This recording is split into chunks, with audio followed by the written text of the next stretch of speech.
We are building a better world together. That is why today we are proud to make President Biden an honorary member of the Carpenters Union. Our union boy. President Biden has earned this membership just like union carpenters. He builds strong and he works hard until the job is done. Please help give me a big Carpenters Union welcome to our Commander-in-Chief, the most pro-union president in our lifetimes, and a man who is investing in America and in all of us. Please welcome President Joe Biden. Right. Yeah, basically, a new... Oh, look at him do that little jog. We're seeing some significant investment in U.S. high-speed rail. This is actually huge news. There's a big, like, nationwide high-speed rail project where, like, funding is being handed out like candy. And some of it's actually pretty based in red-pilled. I mean, I guess we're going to see. I want to see this. Give me some good news, please, God.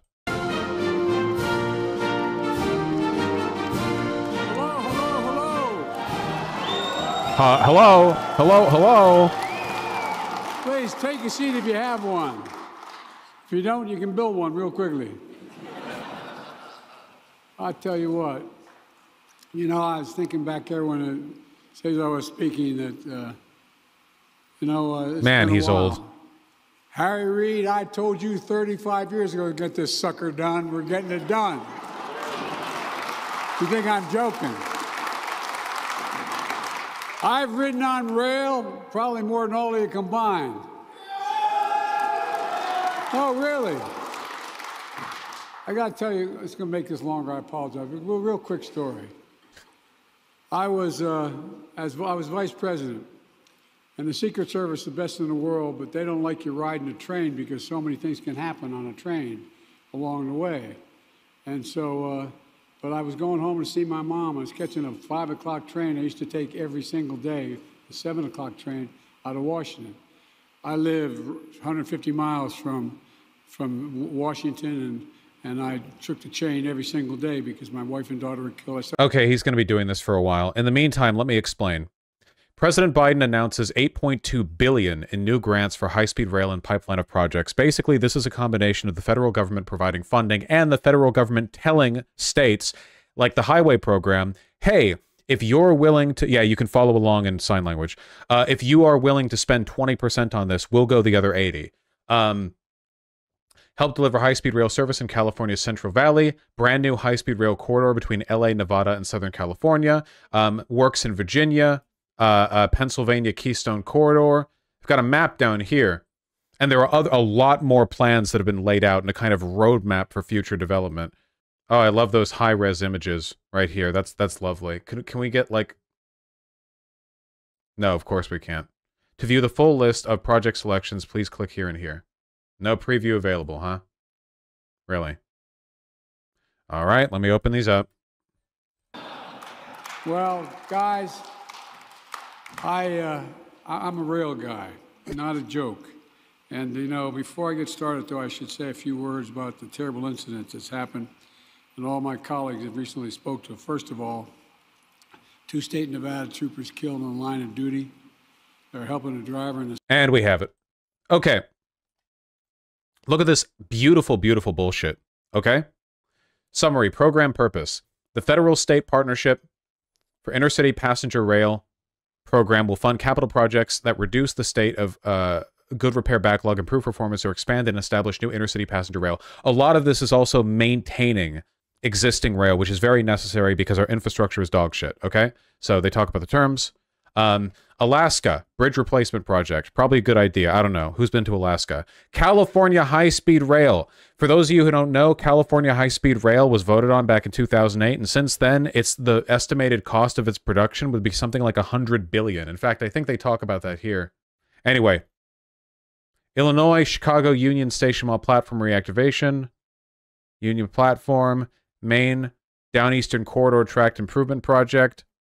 Montana, Nevada Brightline West high-speed intercity passenger rail system up to $3 billion.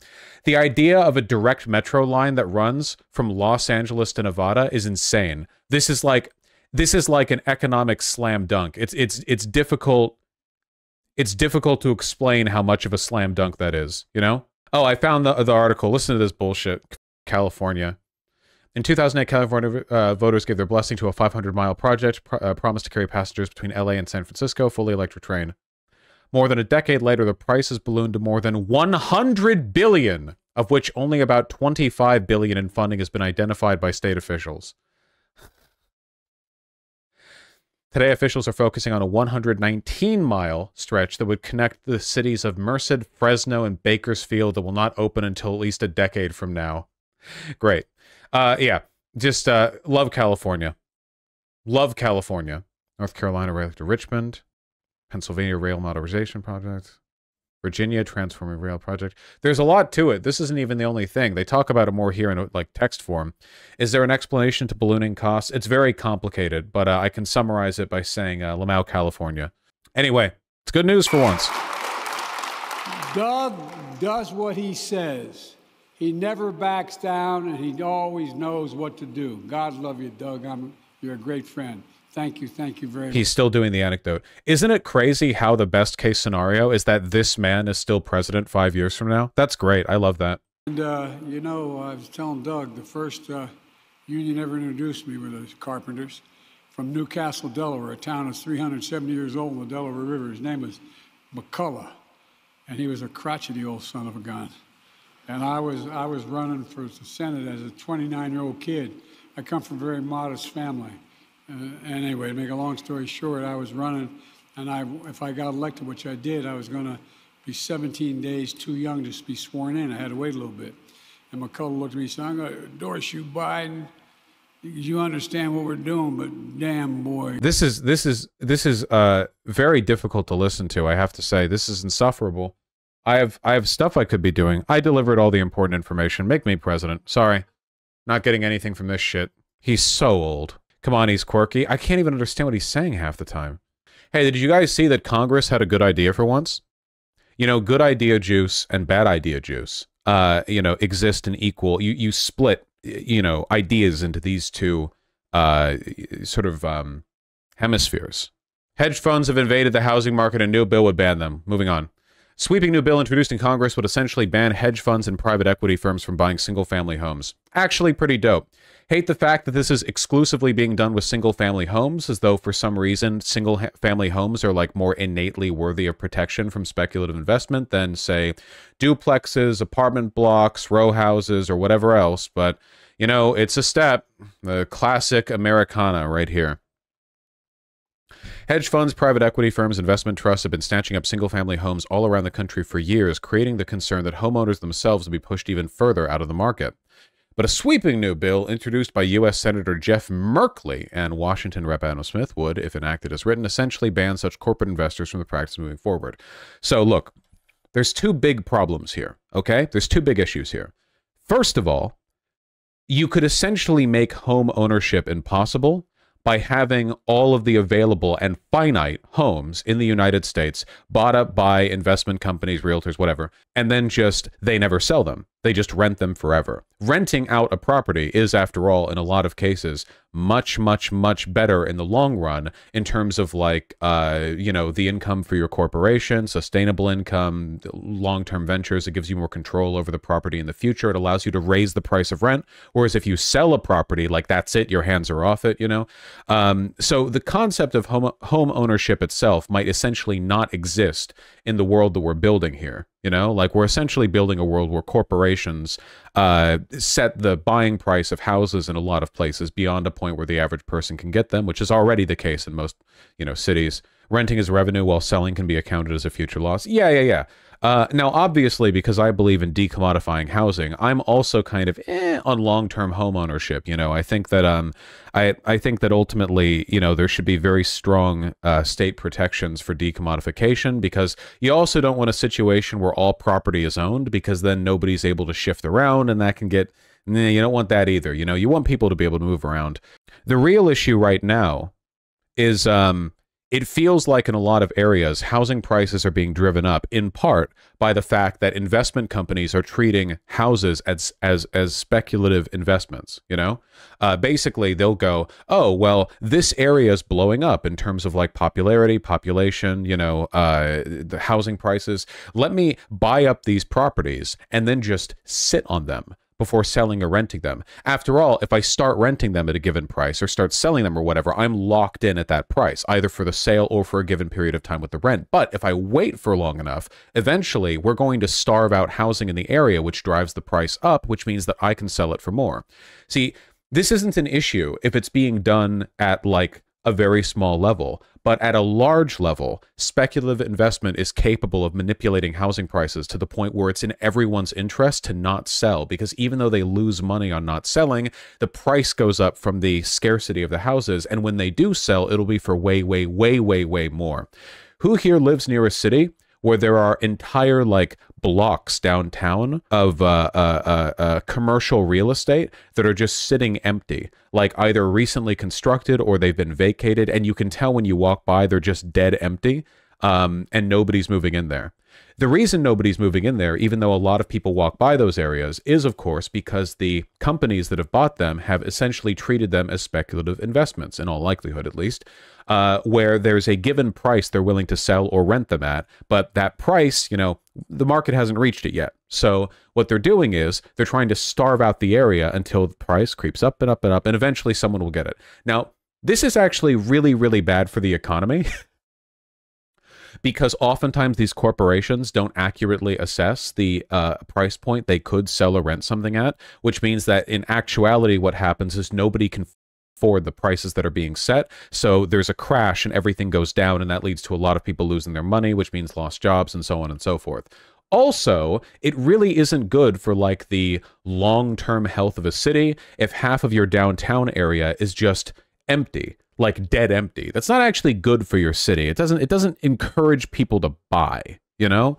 Like seriously, right now, for example, a good, like in where I live, a good example would be downtown Seattle. Half of downtown Seattle is like empty, you know? The whole commercial district over there that's near the convention centers, half of the stuff over there is just empty, you know? Vacated, you know, corporations own it, but the price is so high, there's no need for it. It's just not accessible. Trust me, if the rent was low enough, businesses would set up there, but it's not, so they don't. So everyone's unhappy. Walking Third Avenue is nowhere near as busy as it should be. Yeah, everything near the commercial area, near the you know, all of it. Capitol Hill is still booming for the most part because it has a different kind of city culture, but still, it's an issue. Meanwhile, if you go to the main commercial center in Bellevue, which is a much newer city that's also a lot less interesting to live in, the commercial district there, which is like 4 square blocks, it's not that big, which is mostly sort of paraded around through rich people, that area is very vibrant, very hustle, very bustle.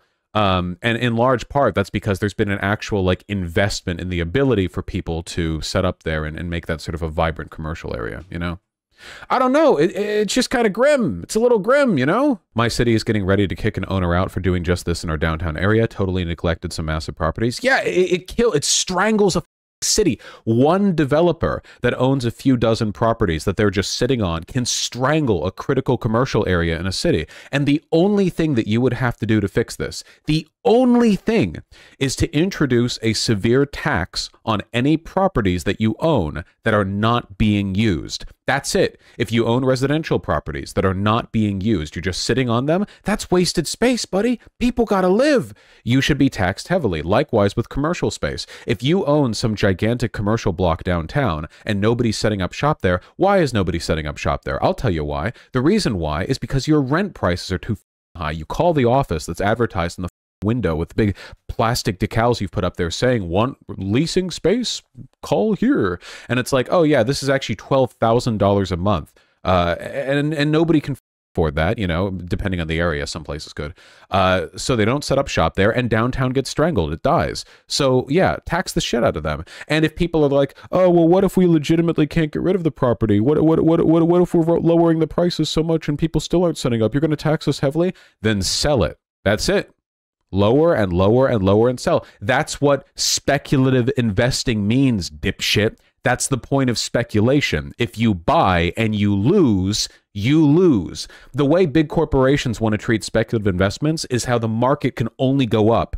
And if it doesn't, if it goes down, that's the system breaking. You know, if they make a bet on a big property downtown and it doesn't work out and they lose a bunch of money, that is like a conceptually unacceptable outcome to them, even though they were perfectly willing to go in on the risk, if it even can be called a risk, because they're apparently not willing to accept the consequences of a failed investment, you know, when it meant they could potentially receive profits. Yeah, tough shit. Tough shit. That's the whole point. That's what speculation is. What do you think speculation means? You know what? You know the old saying, like, capitalism for the poor, socialism for the rich. I don't like that saying for the most part, because socialism is not the government bailing you out. That's not what socialism is. However, this is the closest you get. The closest you get is the government subsidizing the losses of corporations that make a bad investment, and this shit happens all the time. You know, because the corporations will make the argument that their loss is everyone's loss. So why shouldn't they be propped up? You know, when in reality, it was their aggressive, bad investment that cost everyone, say, a really key downtown area.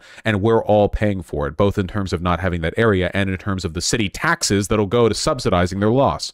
Also, remember, every big empty property that's owned by a realtor in your downtown area is a subsidy from the government, because if that area was being used properly and there were businesses open there, those businesses would be paying taxes, and those taxes would go to the city.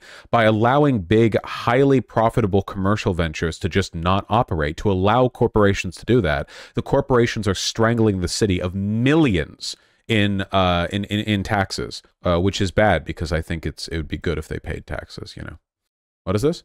For a glorious moment in time, vacancy taxes enabled us to live in relative luxury with all of our friends. Yeah, Vancouver did this. Steam room, swimming pool, and a private bedroom in a mansion for just $800 a month. How Vancouver college kids are living the high life thanks to globe-trotting landlords keen to avoid vacancy taxes. See?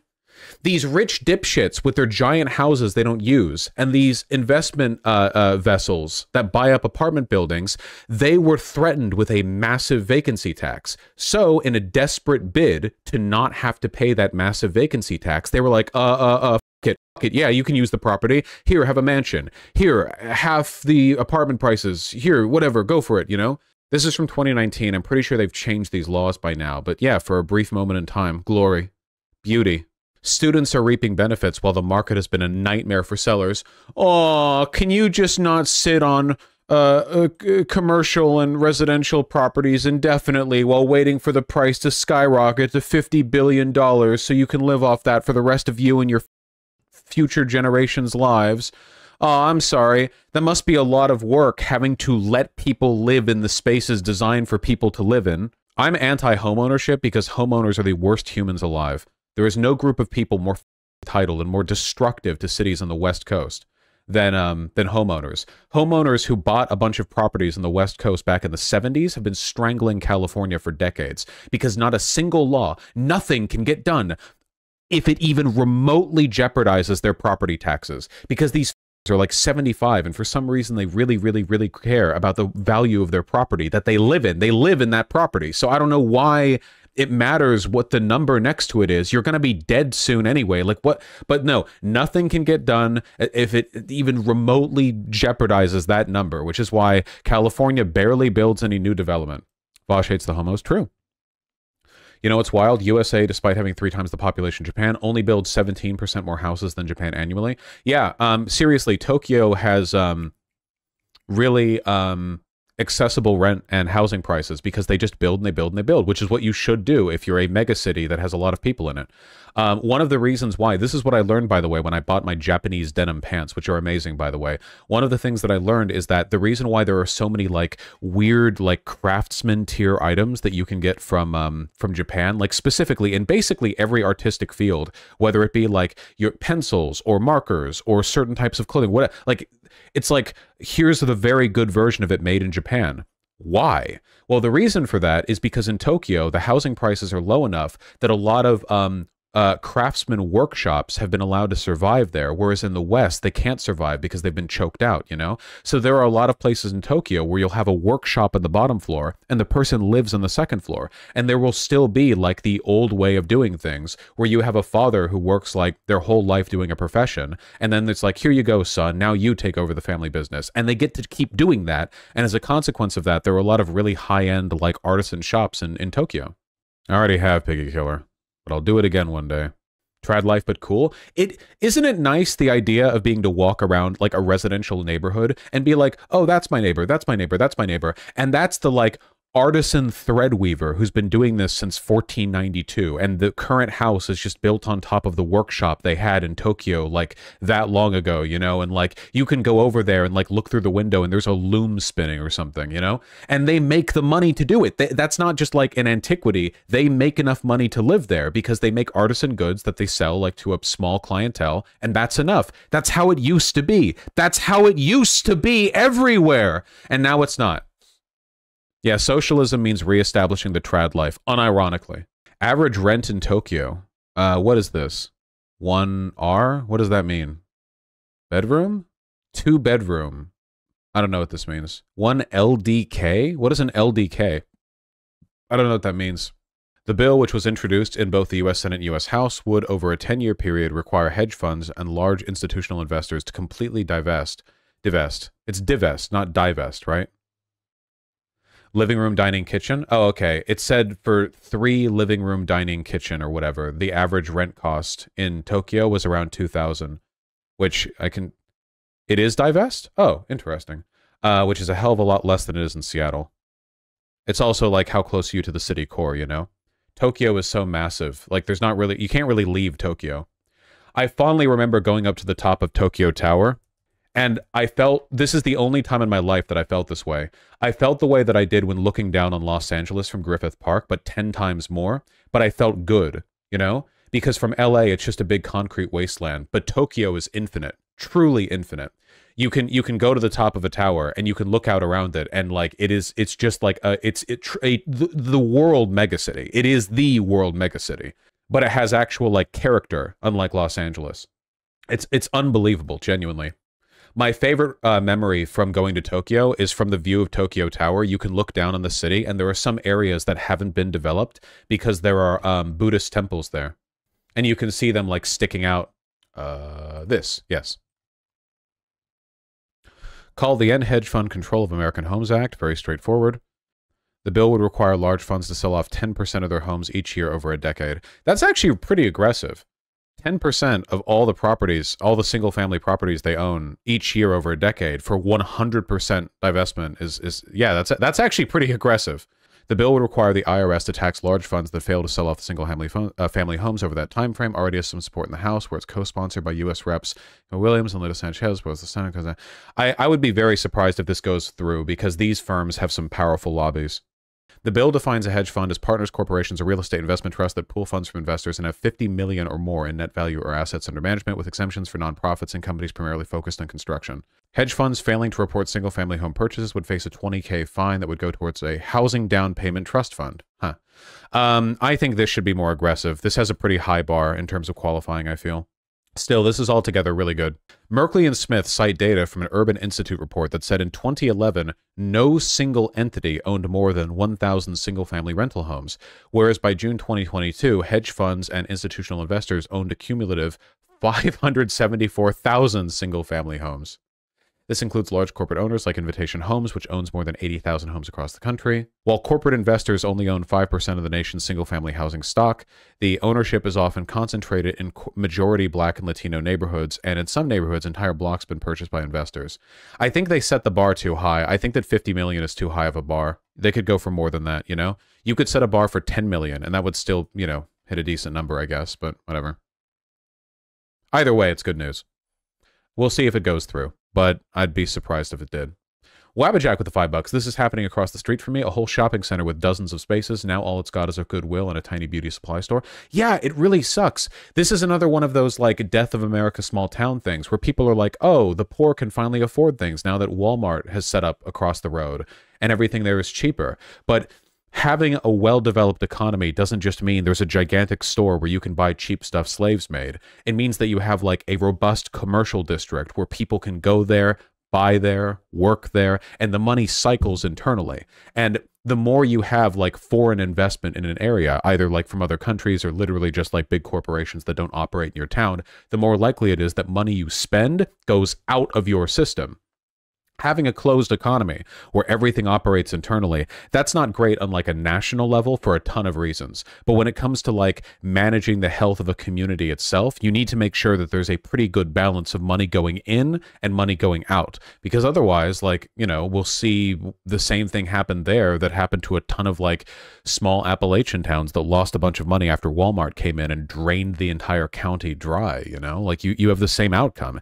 Yeah, you don't want your money sitting in a vault in the Cayman Islands. You want it to circulate constantly. Or Dollar General, yeah, exactly. Like that excellent John Oliver segment that was just a couple weeks ago. You don't want the money to just sit around. You want it to move around. Money in the hands of rich people just sits around. That's why I do my part and use my money to buy expensive clothing.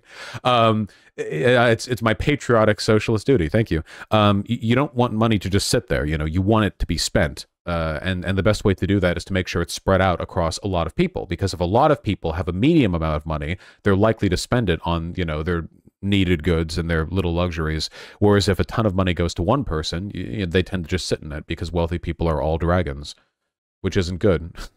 What do you think of Georgism? Basically a single land tax and that's it.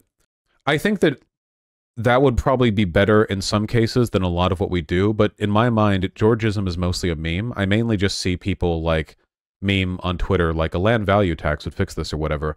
I've looked into it a little bit, and it seems like Georgism would probably be a better system in a lot of ways than the one we have now, but I don't think it's the best one. I think it's probably like it's like kind of a crank solution that works in a lot of ways, but you know, I don't know.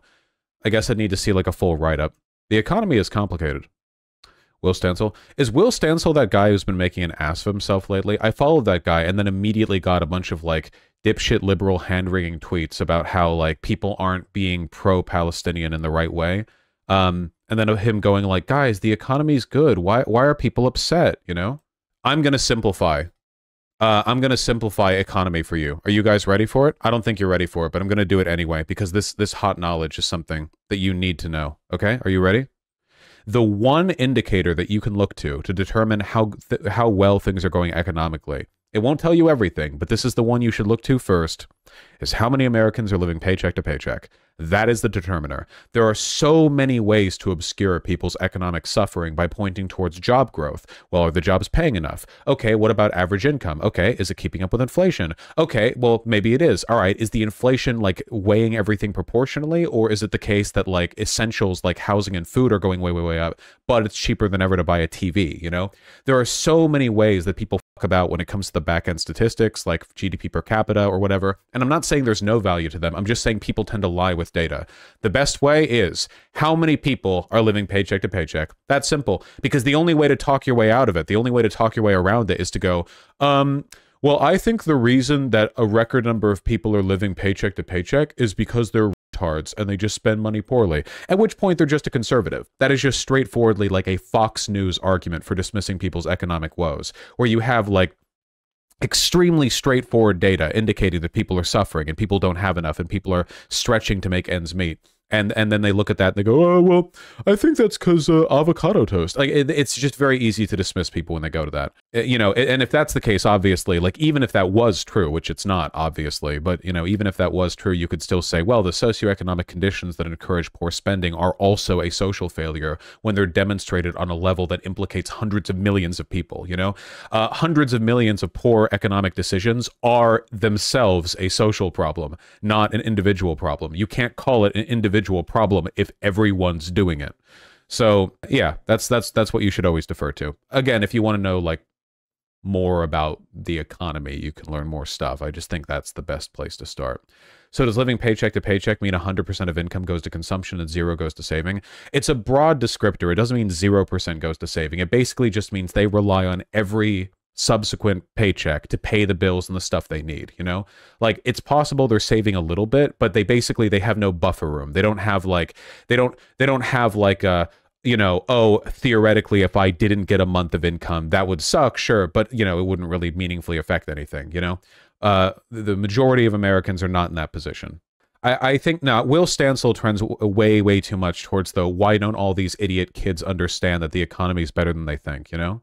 Like, I just, I don't respect that. The great injustice is not, hey, desperate, poor millennials and Zoomers don't understand the economy well. The great injustice is that the economy is not treating them well. Like, if you want to be the arbiter of the intelligence of your average social media user, then you could rail against any group. Go find pro-Palestinian people who post typos or who mildly misrepresent things while their people get genocided, you know? Go find anyone in any group for any point. Go fact check Martin Luther King Jr. quotes where you're like, at this point he refers to this thing, but it actually happened a little differently than he implies in this essay. You know, you can do that with anyone.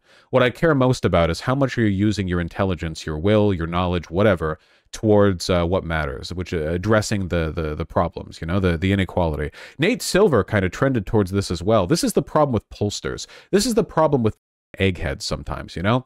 Big brains, not going to deny that. But you got to make sure your big brain is pointed in the right direction. You know, being smart and being analytical in themselves are not necessarily useful. It just means that you have abilities that you can apply towards one end or another. So if you're going to be really analytical and then from that, you're just going to get like increasingly autistically hyperfixated on the specific viability of certain tendencies or attributes in your like analysis. Like, at what point is this being applied in a way that helps people? When are people being helped, you know? You got to help people. It's like what Marx said, you know? Hitherto, what the f did he say? You know, hitherto the goal of philosophers has been to interpret the world. The point, however, is to change it. Whatever that quote is, it's important. Remember that time someone said if you go into debt from a monthly bill, you're not living paycheck to paycheck? Yeah. Like, oh, you're not living paycheck to paycheck. You could miss a paycheck and still be fine. Just take on the debt. Not knowing what living paycheck to paycheck means. Did you see that poll that said 70% of people thought the economy was doing badly, but 65% felt their financial situation was good? People are incredibly bad at estimating both their own and other people's financial well-being. People will say their financial well-being is suddenly doing better or worse because the president they voted for just got into office, even if they haven't passed a single law. You know, people's assessment of their own and other situations. A lot of it is also cope, by the way. People don't want to say that they personally are doing poorly because they are deluding themselves into thinking that they're above water, or because they know people who are doing worse. But everybody knows somebody who's doing worse, right? Like, no matter which social group you're in, everyone knows a person who's not as well off as them. So by that measure, it's like, oh, well, actually, you know, the economy is doing poorly, but I'm doing okay. But then everyone says that because everyone knows that one guy who's doing badly. It's not a reliable indicator of economic well-being. As a matter of fact, you could probably go to a bunch of like really poor countries in the world and get a bunch of weird data about self-reported economic well-being that doesn't line up with how their actual economy is going, you know? Like, I bet you could, I don't know if the polling is there or if it's been done or whatever, but you can go to like Turkey or Venezuela or whatever and get like weirdly variable numbers on how like well they think they're doing or how the economy's doing when we all know that their economies are dog shit. So it's, yeah, it's dumb. It's dumb. Is Seattle expensive as cities go, or is it a reasonable price of living there? Seattle is not expensive as cities go. Seattle's the expensive city. Seattle is unbelievably expensive. They're bringing it down a bit because they've been buying a bunch of new building a bunch of new apartment blocks, but Seattle is really pricey. Yeah. It's also so dense and so small that there's not actually that much room to develop out without like cutting out on other territory. Though there are plenty of areas that could be upzoned. More than New York, depends on the part of New York. But no, Seattle on average is not as expensive as like the most expensive part of Manhattan. You know, we're talking city generally. In terms of like area, yeah, New York probably has it. There is no amount of like public education that can make people correct for sort of like innate cognitive bias. It's the point of statisticians to look at stuff like this and work with it, not to just like, you're never going to create a population where everyone can just like rationally self-assess. That's not something people can do. Even people who understand like stats can't do it. It's too subjective. It's too variable. You're missing the forest for the trees, you know?